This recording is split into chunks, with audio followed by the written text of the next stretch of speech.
I wanted to tell you a little bit about our speaker, Randall. Are you Randy or Randall? Randall. Randall, okay. Randall Rosenthal is a sculptor who is known for creating often humorous, hyper-realistic sculptures of tabletop objects. His subjects have ranged from magazines to notepads to envelopes and boxes of money. Carved from a single block of pine, Rosenthal uses a reductive process with no adhesives to create these astonishingly realistic works. The works are finished using acrylics and ink. And we do have some samples on the table. You may think that's a notepad. It's not. You may think there's a bunch of scallions from the snack table. Uh-uh. So welcome, Randall. Thank you for being here. And Thank you. At the age of 4, my father came home with an amazing metal hook and ladder fire truck that was bigger than I was. So given this toy to play with, I turned the white rectangular refrigerator into a burning building with crayons, made windows all over it with flames coming out. My mom thought that was hysterical and went out and bought canvas board and oil paints and made a little corner of my bedroom my studio. And I have this painting in my shop, and I look at it first thing every day to remind me what I'm supposed to be doing out there, just working for the pure joy of creating something. And in the 70s, when I was in my 20s, I lived in a cabin on a mountaintop in California. In the summer of 1973, I took my portfolio, long before the internet, obviously, and got rejected by 50 galleries until one finally said okay. So I had this one-man show in the city that was a rousing success, and I was a big deal for a week. And I was a surfer, lived in Santa Barbara, surfed almost every day. One of my best friends owns this painting. If you look closely, you can see it's a little more involved than what it looks like. There are thousands of little humanoids in the wave. Okay. Also during this time, I did a lot of illustration for surf magazines and ski magazines. This was for an article about professional surfing. This was in Powder Magazine Photo Annual, the only not photograph in the magazine. This painting is hanging in Sun Valley across the street from the lift in someone's office. So then in the 80s, I'm just kind of going through this pretty quick. In the 80s, I wanted to do abstract paintings of realistic things. So the surface of water appealed to me, and I tried to make it as all the paintings are square.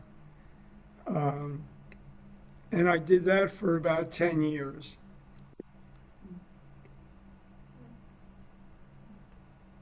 And I showed a lot locally out where I live. There were a few galleries. I was doing pretty good. Then that ended. I won't go into the song and dance why. And I became a carpenter and a roofer. I had an infant son at home who wanted to eat every day. And, I had a family to support. So I worked mostly as a cedar shingler and a fine carpenter. And then one day, Norman Jaffe, who's a very, very famous architect, put an ad in the local paper looking for someone to build models. So I answered the ad, and I was the only non-architect to apply for the job, but I got the job. What you're looking at here is a model of part of the Jewish Center of East Hampton, Gates of the Grove.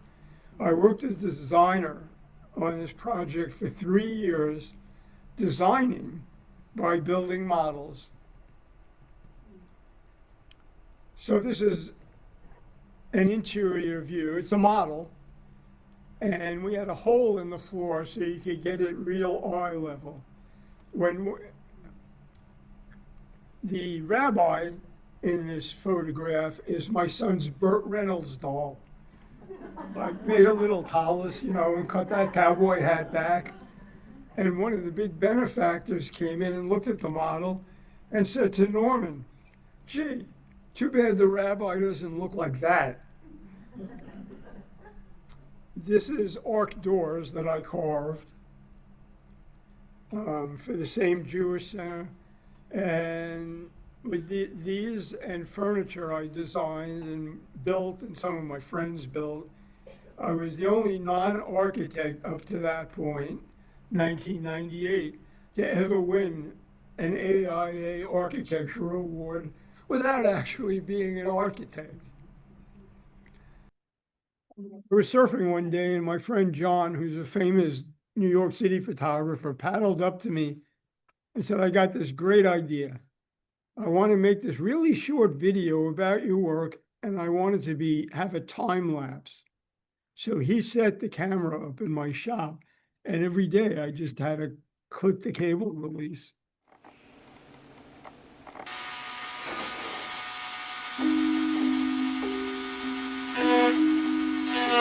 I really like to carve things. I like to carve wood, I like to carve snow, and I like to carve water.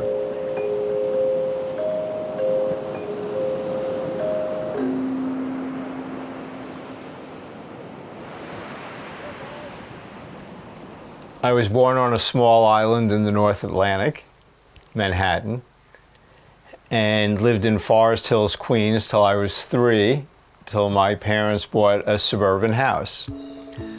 At the age of 4, my father came home with an amazing metal hook and ladder fire truck that was bigger than I was. So given this toy to play with, I turned the white rectangular refrigerator into a burning building with crayons, made windows all over it with flames coming out. So my mom was very good-natured about it, had that all cleaned up, took a corner of my bedroom and said, "Okay, this is your studio. Go to it." At the age of 12, I worked at a beach club in Atlantic Beach. I was a chair boy. One of the other guys had an old beat-up surfboard. So one day I said, "Can I try that?" So I paddled out and got in the white water, got the thing moving, stood up, and went, "Oh, okay, I'm surfing." In the early 70s, I got really into motorcycles, and I was riding a motorcycle around California, and a little light bulb came on in my mind that said, "You might want to live to be 30.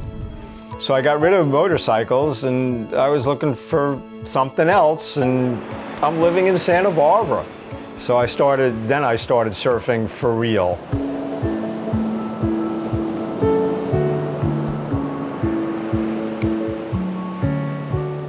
I worked as an architectural designer with Norman Jaffe, who was a genius architect.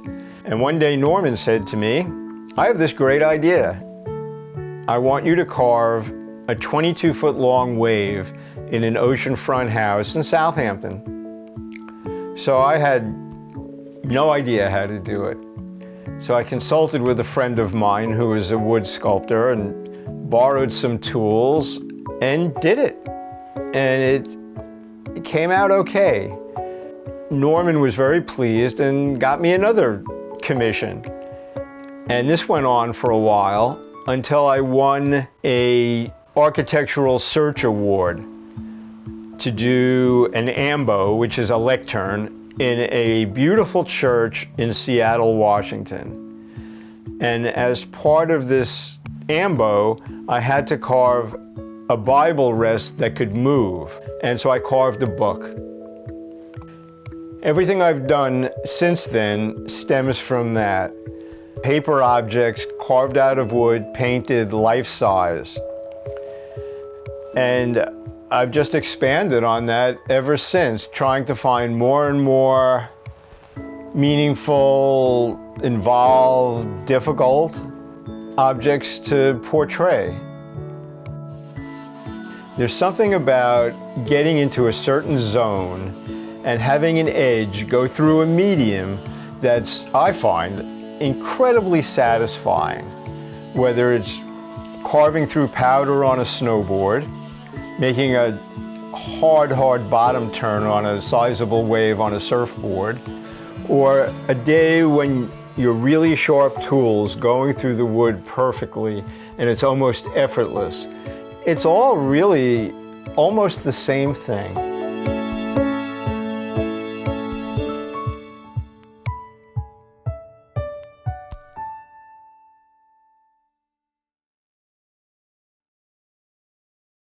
All right, this is important.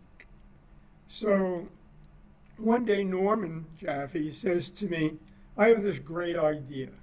Yeah, I want you to carve this 22-foot long wave in the wall of this waterfront house in Southampton. So I said, Norman, you know, I was a painter and I'm good at building models, but I've never carved anything in my life. He said, be there Monday morning, a good 5-figure payday. I went, okay. So this sculpture changed my life. Overnight, I became an architectural sculptor. Norman got me my first 3 really big commissions. And for about 10 years, I carved a lot of leaves. This is a railing, a little piece of a railing in a house in Vail, Colorado. It was really more engineering than carving. It had to fit exactly on a circular end of a second floor and fit airtight between 2 walls. It's carved out of one piece of wood. I welded up bucks to glue up the pieces so it would keep its conformity. This is Steve Wynn's front door in Ketchum, Idaho. Long story short, my dad was in the jewelry business, and when he died, I had to work out his business, and I found myself in Las Vegas, of all places. And the Bellagio had all this crap carving in it. So I went to the front desk and asked who did the fixturing. And they told me Atlantia Design. So I called them up and I said, I'm better than what you got. Who do I send pictures to? And they told me. So I made color Xeroxes and I sent them. 2 years later, a woman calls me up and says, do you want to carve Steve Wynn's front door? I said, of course. It turned into a 2.5-year project. Steve Wynn basically paid for my son's college education. This is the Vail rail in my shop. You can see what it is. My friend Gordon and I rented a Ryder truck and drove it to Vail and installed it. Took 2 weeks to install. All right, so I'm working for Steve Wynn. And I go, so Steve, I got to take like 2 or 3 months off. He goes, what? I go, the town I live in is commissioning me to build a flying machine to hang in the rotunda of their little airport. And it's the first piece of sculpture the town has ever bought. So I'm going to do it. He went, yeah, okay, see you when you get back. I had to learn how to weld aluminum to do this, which is not easy. Took a little trial and error. Okay, this is another super important piece. This is an ambo. a lectern in a Catholic church. It's in, excuse me, St. James Cathedral in Seattle, Washington. They had an international contest to see who could get the job. And I made the short list, like 5 or 8 people, and I was on a conference call, you know, with the religious people, the architects, the money people, everybody. So one guy goes, "We'll be honest with you. We really like your drawings the best, but we're not really convinced you could carve this." So I said, "Listen, people walk on the moon. We're talking about a piece of furniture. So I get the job, but that's not why it's important. It's the Bible rest. It had to be movable. Everything else in the photograph is one piece of wood. It's glued up, but it's one big piece of wood." After I carved the book for the Bible rest, it really started to resonate with me. So I carved a few more, and then one day I painted the pages. This was my wife's address book. It drove her pretty crazy for 6 months. This is a loose leaf before it's painted.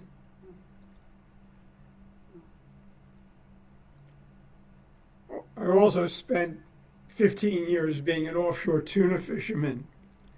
It's the kind of boat I had, a Bertram.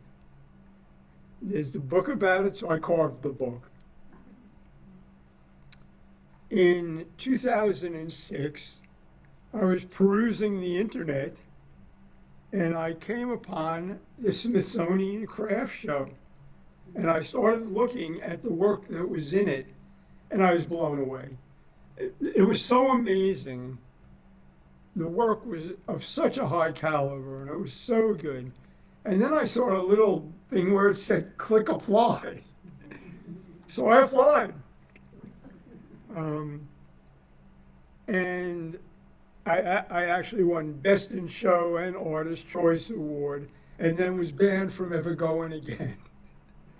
Too many people thought it faded the line between art and craft too much. But it was fun for a year.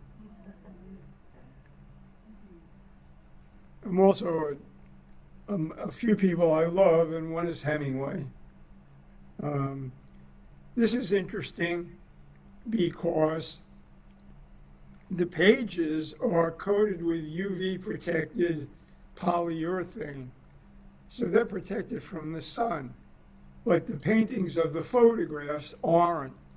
So in the 20 years since I did this sculpture, which I still own, the photographs have weathered naturally. I mean, it looks like what would really happen. This is a bigger version of what's sitting on the table over there. I was fishing in Panama, and one of my friends said, "Can you carve a certain knife and some vegetables?" And I said, "Yeah, of course." He said, "But I carve paper objects. Send me 4 note cards with your favorite recipes on them." And I copied his handwriting onto the sculpture.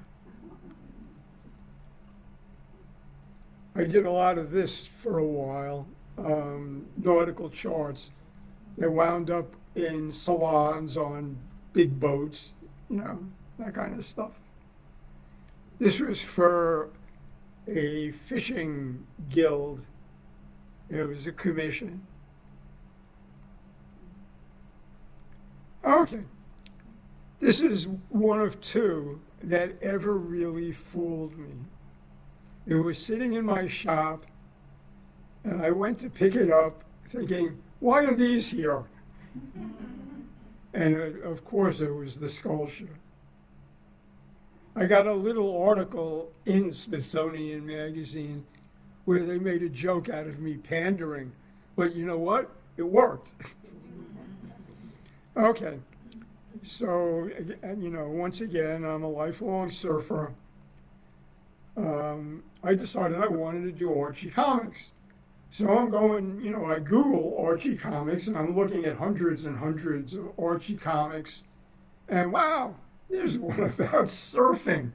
So I changed the trunks just to make it a little more modern. And this sculpture was in the window of a gallery in Amagansett. One day the phone rings.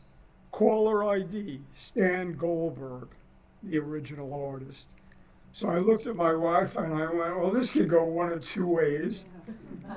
So I answered the phone. Hi, is this Randall? Yeah. Hi, this is Stan. So I'm walking down the street in Amagansett and there's my comics in the window of the gallery. So I said, well, what do you think? And he said, I absolutely love it. I'll send you the original drawing. And I have the original drawing, and we became friends. A great guy. This is what I really do for a living. I carve yellow pads. I've done 90 of them. Most have an iconic person on it, but not all. And there's an Eisenhower on the table. I won't go into that song and dance, but I'm a serious student of Eisenhower. I mean, I love the guy. And then there's Bob, who I was fortunate to meet a few times. He's actually a very nice guy.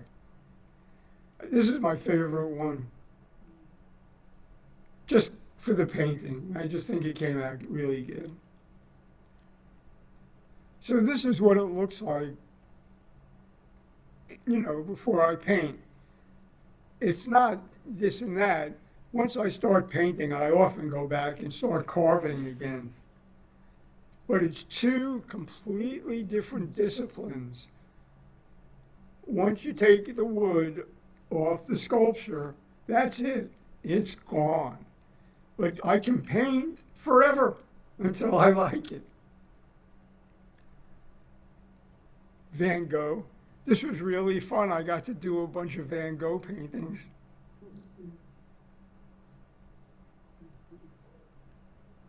This was fun too. I like the little chapter heading drawings. And it lives in the Netherlands. And I've done about, 8, 10 Sunday Times crossword puzzles. I actually do the puzzle on the sculpture so that it looks real because it's random and real.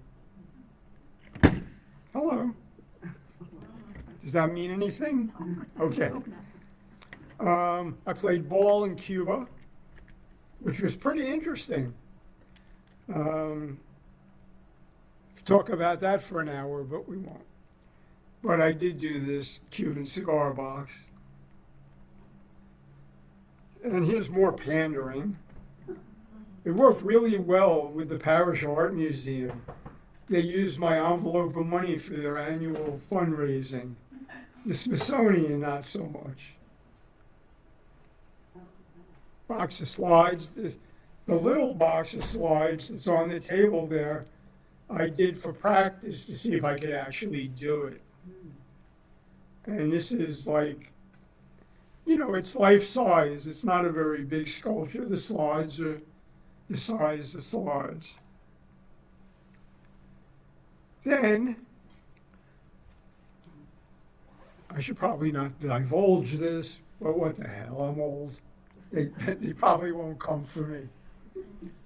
The railing in Vail, I met the guy on the side of Montauk Highway in Amagansett, and he handed me a box with $50,000 in cash in it. And I went, huh? And I realized that it's really not about the money. It's such an intense object. So I started carving and painting money. Painting money is not so easy.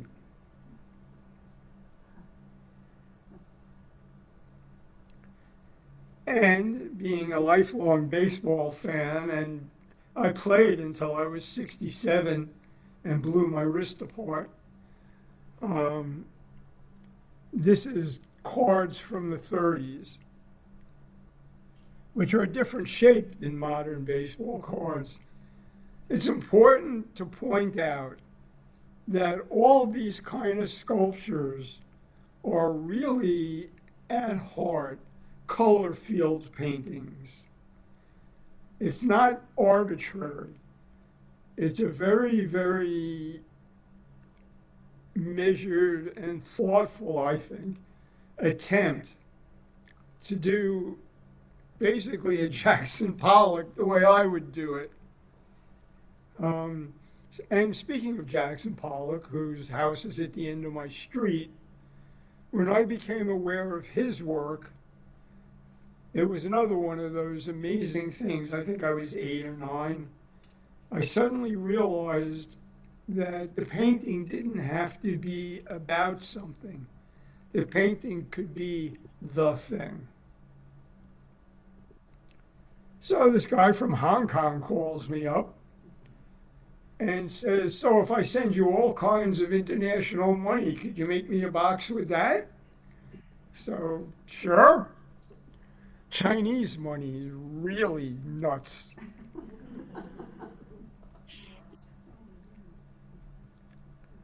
But the trick here, I mean, and I'm going to repeat this, it never looks like this on the first pass.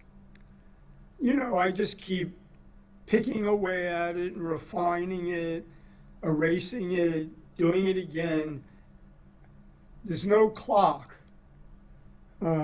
I just do it until I'm happy with it. This is one of my favorites. I got into this thing of stacking the bills so it made like little steps. I'm not sure why. Okay, comics.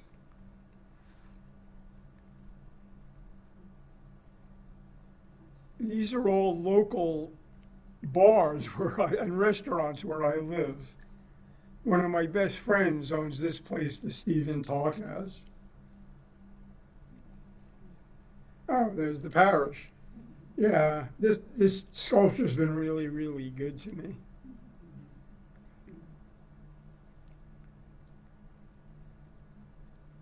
Typical Sunday Times crossword puzzle.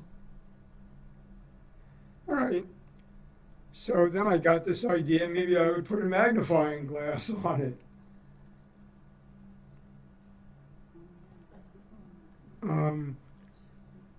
One thing I did different from this, from anything I had ever done before, I masked it off and used chrome spray paint for the metal. And it looked much better than silver acrylic paint.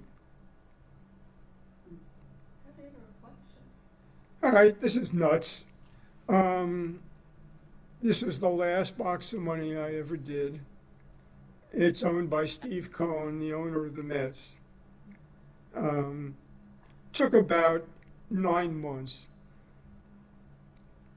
And it kept breaking.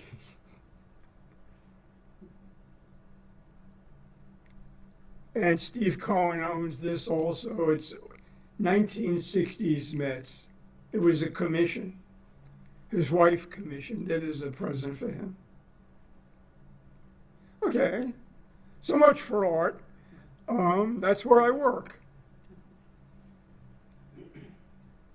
It's pretty rudimentary. Has a wood stove.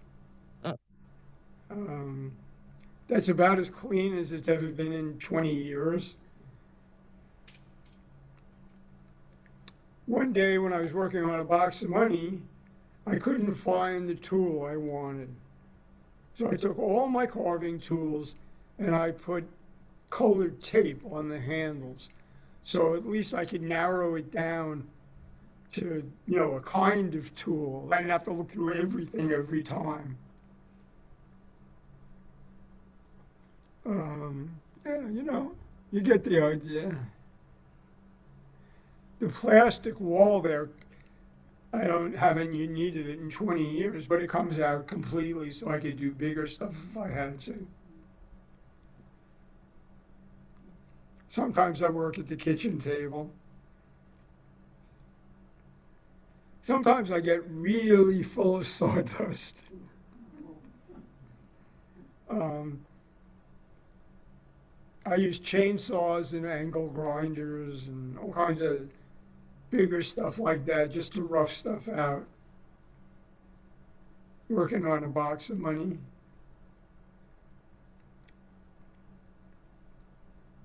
A smaller box of money. This was when a whole bunch of people from Tokyo came to my studio. I think that's it.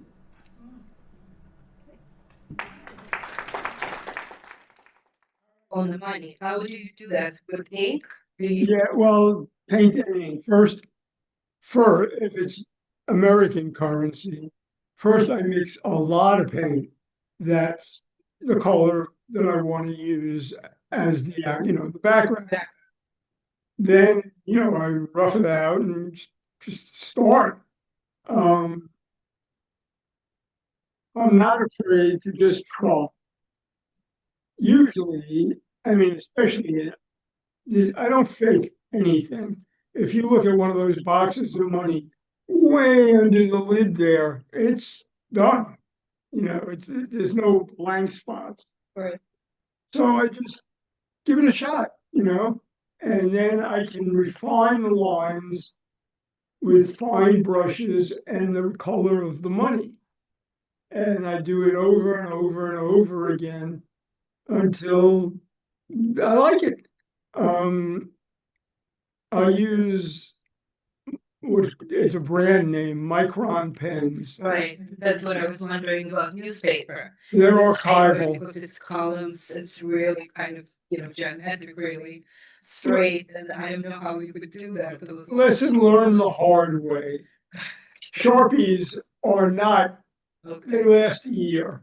all right, It's like invisible ink. After 2 years, it's all gone. So I use that brand, Micron. They come in a lot of different nib sizes, from very, very fine, to fairly dense. you And have to watch for grammatic mistakes also, maybe, right? Yes.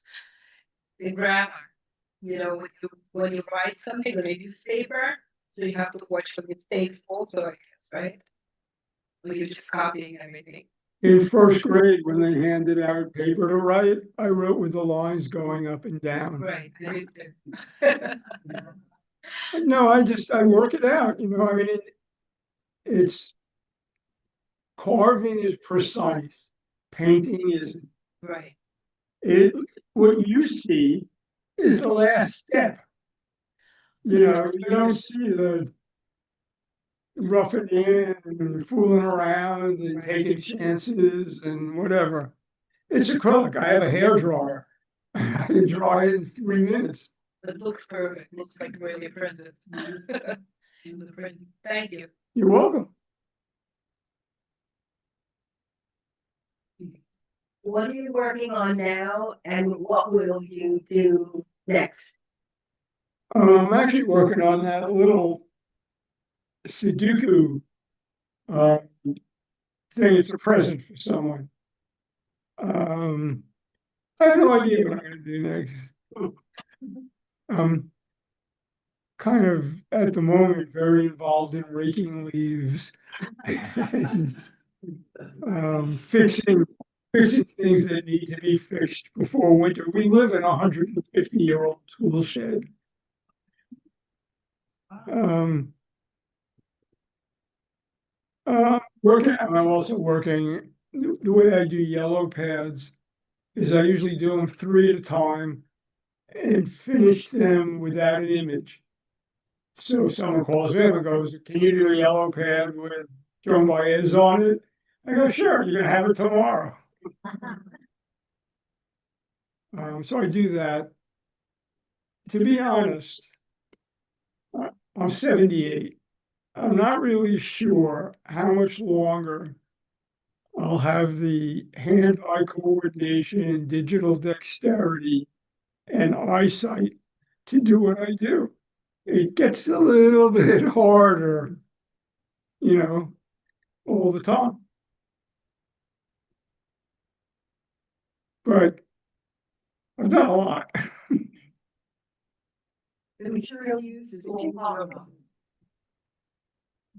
Talk really loud, I'm really deaf. Well, it might be the Zoom. The material used is all pine. No, This-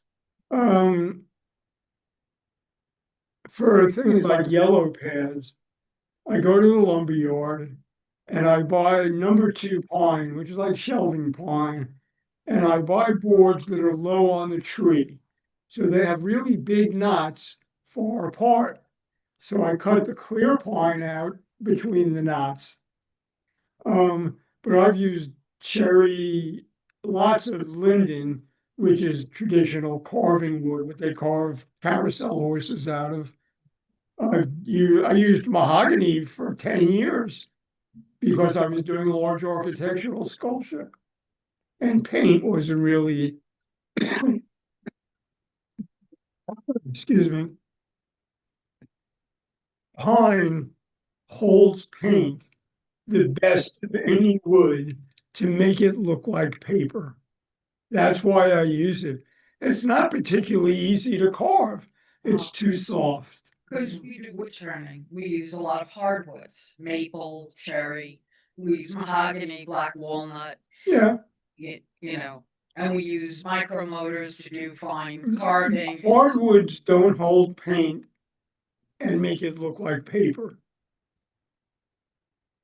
Pine does. I use maple sometimes too. Maple works pretty good. Because we don't do wood turning with pine. It's a sappy wood, we don't, use pine for doing wood turning. I've carved about 50 sculptures with it. It works for this.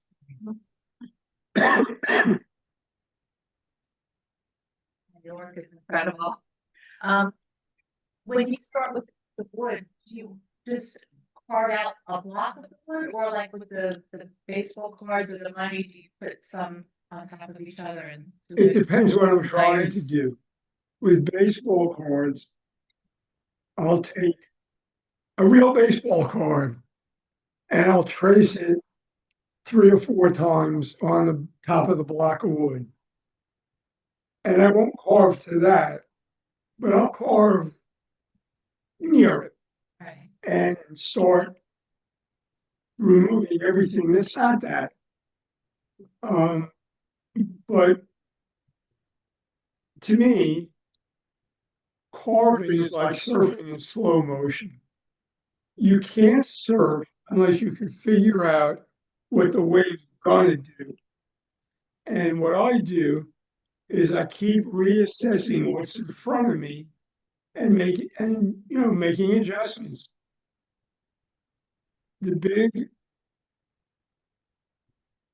turning point is when you undercut something. If you cut under, you're living with it. Yeah. So I noticed that in the box of baseball cards that there were things cut under. That's why I thought maybe it was done in layers. There's no faking. There are places where the negative space goes all the way through. And if you hold it up, you can look at the baseball card that's, in the tunnel where 2 other cards are doing this. And I really do make it up as I go along. I have no idea what the bottom layer of cards is going to be when I start on the top. I have a rough idea what the box is going to be. But I've changed that a few times too. Thank you. And it's never over. I will take some outlandish, ridiculous chance when the whole thing's done, if I think it really, that's what it needs. How much of the box ended up weighing? Could you, Yeah, we go to. And shout at me. I really am deaf. How much does a box end up weighing? A box that you work on. less than a real one. Obvious. Not much. I got a few pounds. So a large sculpture would only weigh a couple of pounds. No, the bigger, like the big newspapers spread out all over the place, they could weigh 10, 15 pounds. I didn't show it in the presentation because it would have been too much.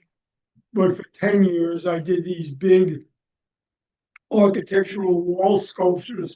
Some of them weighed over 100 pounds. I'm imagining a box that you're working on. Starts as a solid block of wood.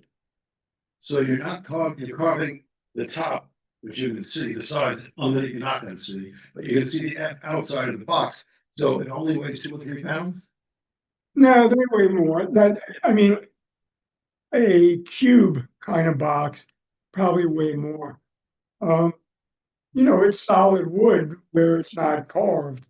Yeah, I have on big wall pieces carved out the back to make them lighter. Just taking a router and gone crazy on the back.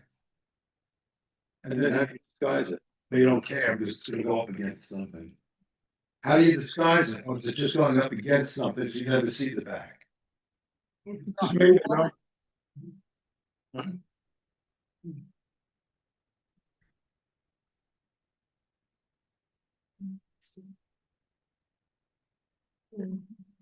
Thanks, Randall. He said something about, I think it was the baseball card piece, one of them.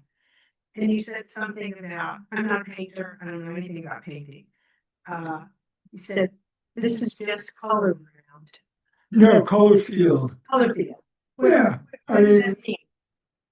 well, there's a whole school of abstract painters called color field painters. Jackson Pollock is one. It's not random, or not that random. It's very, very important to me how the colors of the baseball. By the way, none of those baseball cards are real. I changed the background colors, I changed the uniform colors. I'll do anything. It's art. There's no rules. Are It's they important. real baseball guys? Are they real baseball players? What's that? They're real. Oh yeah, no, they're absolutely all real baseball players, and their images are pretty faithful. But I'll change the background color to work with the card next to it and the card on the others. There's a certain balance that I'm seeing in my mind, and I try to keep the whole sculpture in that balance. Boxes of money are easy, they're all the same color. But baseball cards really work for me for that reason, that I can manipulate them to make the painting I want. When I first started doing carving leaves, actually, a fellow who was my mentor said to me, "Congratulations, you have figured out the world's hardest way to draw." Which is true. The color is absolutely just as important as the carving. And that's what you see.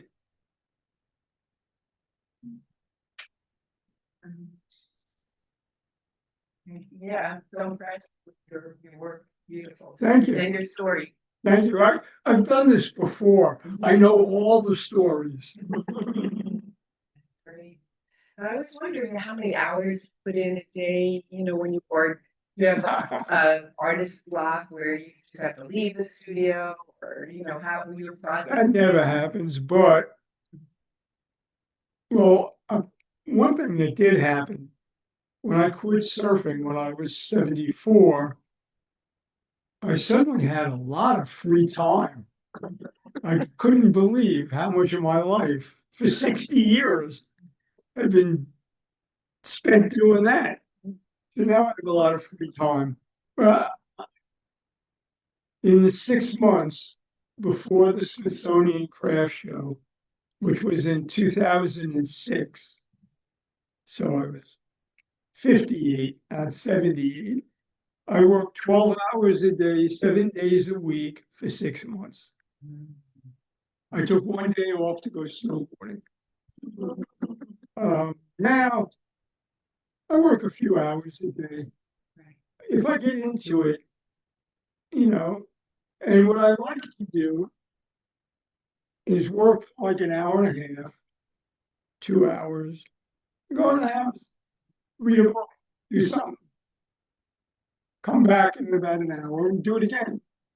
I don't have the wherewithal to do what I used to do.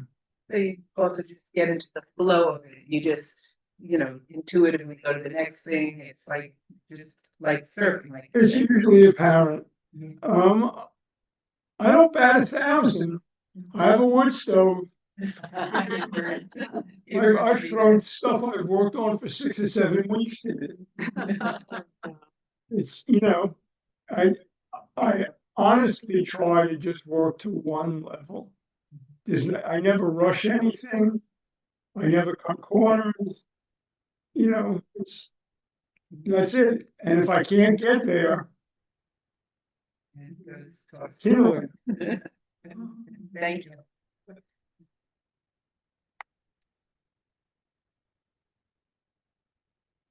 Are your commissions mostly word of mouth? Are your commissions mostly word of mouth? Or No, I have a gallery in the city. A really good gallery with the dealer that every artist wishes with their dealer.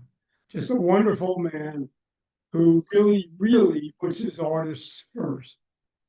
And he gets commissions, and I get them out of the blue. I mean, people email me, and I kind of have a sliding scale.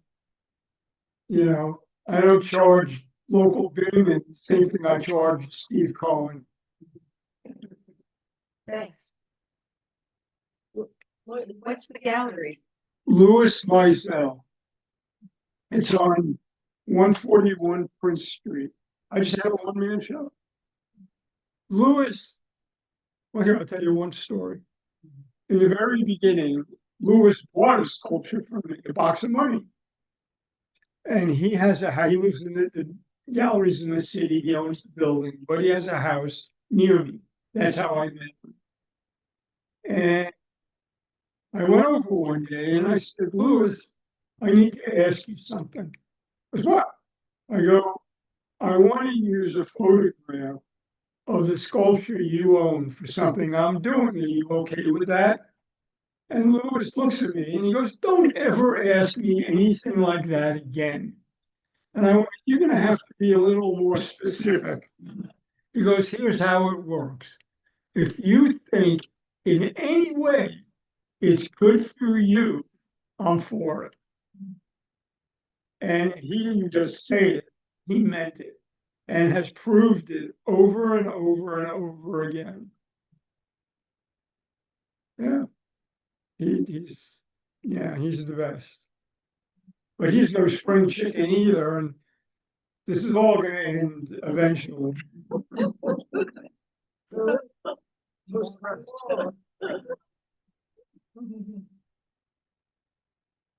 I'm really amazed by you. Thank you. Yeah. Now, did you use a magnifier when you're doing all the something to see? Were you doing a tiny little type? I was in an opening at Lewis's gallery, and he represents a bunch of really famous photorealists. And they, it's absurd what they do. So I was talking to one of them, and I said, what do you use for magnification? And he said, oh, there's this company on Long Island. They make like reading glasses, but they go up to 7 or 8. So I bought, like 5 of them in different things. Mostly I use 3s. I can see pretty well still. But that's pretty much it. I don't use any kind of magnifying glasses or headsets or anything like that. That's good idea. Do you use any kind of guides to keep your lines straight? When you're painting? Is that a serious Well, question? 'cause I'm a graphic designer. Yeah, I use a You know, straight things where edge. you Say moving pens and all of that. it's all No, my I use the background. straight edge. It's You still can't screw up. I mean, when Well, I'm doing the yellow pads, and they're not flat. They're not flat, right? Yeah, you know, the thing with the micron pens is you have about 20 seconds to erase it. You can take a wet rag and go like that if you really screw up. Okay. The technical part is really amazing. to me. Thank you.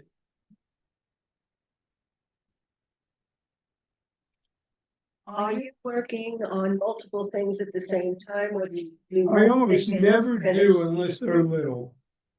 Yellow pads, basically. Yeah. I had a .com billionaire client, and he said to me, you know, you're an idiot. And I said, "Yeah, talk to my wife."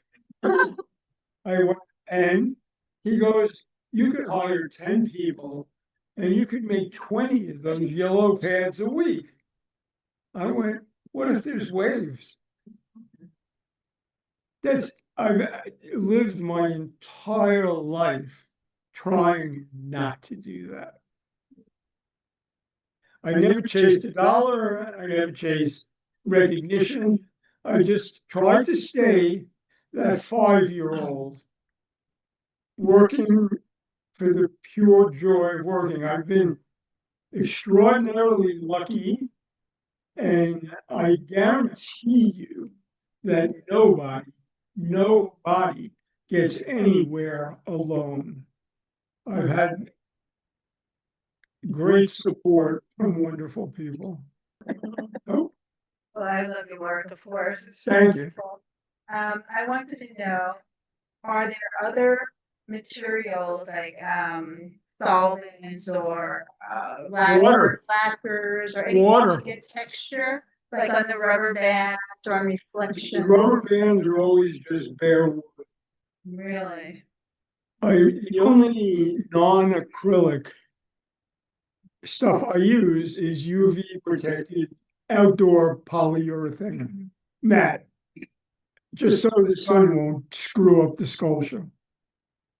Another lesson learned the hard way. No But varnish? if you look at the yellow pad, the whole top of the yellow pad is just bare wood. People see what they expect to see. On the crossword puzzles, the clues, they're not really that great, but the scale is right, and people expect it to be what it's supposed to be. It's a game I play with the viewer. Basically, the game is my eye's better than your eye. And people buy in. Not forever, but you almost always immediately. Great. Yeah. Thank you. Thanks, really a pleasure.